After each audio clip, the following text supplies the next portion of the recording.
sahabat Nabi yang berdakwah di Nusantara. Di tepian barat Sumatera, di sebuah desa kecil nan damai bernama Pananggahan, Barus Utara, Tapanuli Tengah, Sumatera Utara, berdiri sebuah makam tua di puncak bukit yang menjadi saksi bisu hadirnya peradaban Islam pertama di Nusantara. Di sanalah bersemayam sosok agung, Syekh Mahmud bin Abdurrahman bin Muadz, ulama besar dari Hadramaut, Yaman, yang konon datang ke Tanah Barus pada abad ke-7 Masehi, jauh sebelum era Wali Songo. Jejak dari tanah Arab ke bumi Melayu. Syekh Mahmud bukan hanya seorang ulama. Ia juga saudagar yang cerdas, pelaut yang pemberani, dan penyebar Islam yang penuh kasih.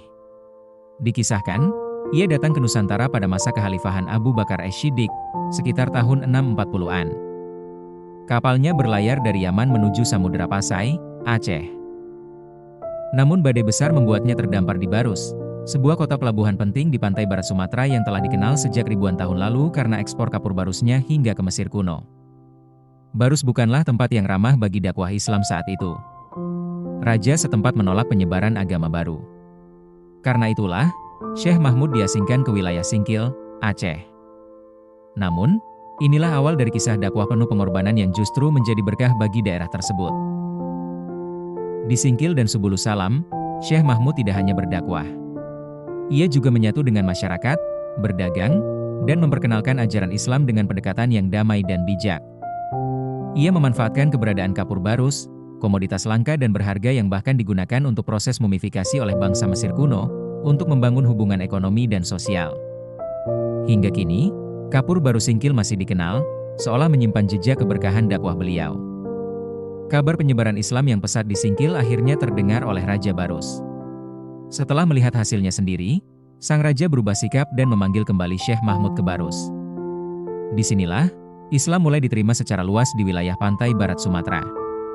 Dari Baruslah cahaya Islam kemudian menyebar ke berbagai wilayah Nusantara. Perjalanan ziarah ke makam Syekh Mahmud. Makam Syekh Mahmud terletak di atas bukit yang dikenal dengan sebutan Tangga Seribu. Meskipun jumlah anak tangganya hanya sekitar 710 sampai 750 undakan. Setiap langkahnya menyiratkan perjuangan dan pengorbanan, sebuah refleksi nyata dari jejak Syekh Mahmud dalam menyebarkan Islam. Setiap peziarah disarankan untuk berwudu sebelum mendaki, sebagai bentuk kesucian jiwa dan tubuh. Pendakian dari bumi Syekh Abdul Rauf As-Singkili, menempuh perjalanan sekitar 3 jam menuju Barus.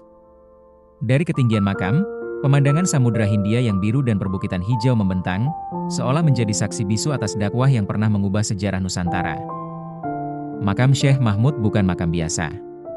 Ukurannya panjang, sekitar 7-8 meter, dan diyakini sebagai makam sahabat Nabi. Oleh masyarakat dan pemerintah, tempat ini dihormati sebagai titik 0 km peradaban Islam Nusantara. Artinya, inilah salah satu titik awal masuknya Islam ke Indonesia. Tidak ada kemegahan di sini. Hanya pagar besi sederhana dan beberapa pohon rindang. Namun justru disinilah kesederhanaan dan keikhlasan dakwah itu memancar. Peziarah dari berbagai wilayah, terutama Aceh Singkil dan kota Subulus Salam, datang berbondong-bondong. Mereka tidak sekadar berziarah, tetapi menyambung silsilah spiritual dengan leluhur dakwah mereka. Menurut kisah turun-temurun, makam ini dulunya terletak di tepi pantai, namun karena perubahan alam, kini berada di atas bukit. Warga percaya bahwa jika menggali sumur di sekitar area makam, akan ditemukan fosil kerang, menandakan bahwa wilayah ini dulunya adalah kawasan pantai. Keberadaan makam Syekh Mahmud bukan hanya simbol sejarah. Ia menjadi pengingat tentang keberanian, keikhlasan, dan cinta seorang ulama terhadap tanah yang jauh dari kampung halamannya. Dakwahnya bukan dengan pedang, tetapi dengan teladan dan akhlak. Hari ini, generasi muda perlu mengenal tokoh seperti Syekh Mahmud. Sosok yang tidak hanya mengajarkan Islam, tapi juga menghidupkan semangat persatuan, kerja keras, dan cinta tanah air. Jejaknya bukan sekadar pada batu nisan tua, tapi di setiap sudut masyarakat yang kini mengenal Islam dengan damai.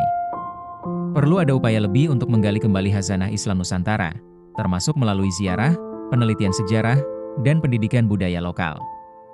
Syekh Mahmud telah pergi, tapi cahayanya tak pernah padam.